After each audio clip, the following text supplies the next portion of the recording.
പാലക്കാടുകാരിയാണ്. 9 വയസ്സുള്ള മോളുണ്ട് എനിക്ക്.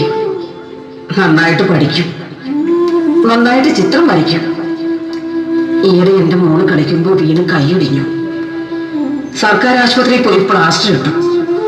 പക്ഷെ ദിവസം കഴിയും തോറും എന്റെ മുഖം വേദന കൂടിക്കൂടി വന്നു. അവള് കിടന്ന് പൊളിയാൻ തുടങ്ങി.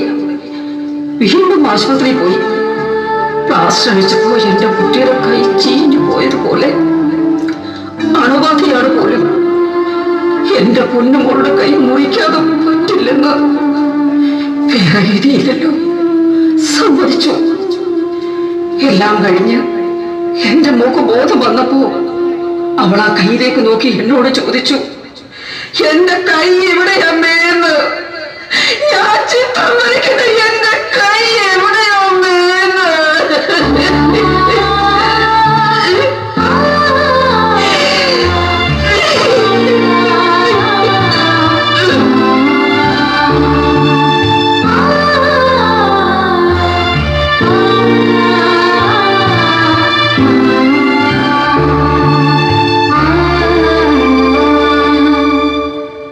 ഉത്തരം പറയേണ്ടത് ഇവിടുത്തെ ആരോഗ്യ വകുപ്പാണ്.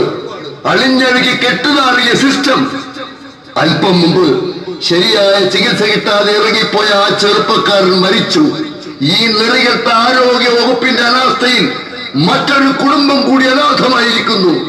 പ്രാഥമിക ചികിത്സ പോലും ലഭിക്കാതെ മറ്റൊരു ആശുപത്രിയിലേക്ക് പോകേണ്ടി വന്ന ഹതഭാഗ്യനായ ആ ചെറുപ്പക്കാരൻ കൂടി മരിച്ചു.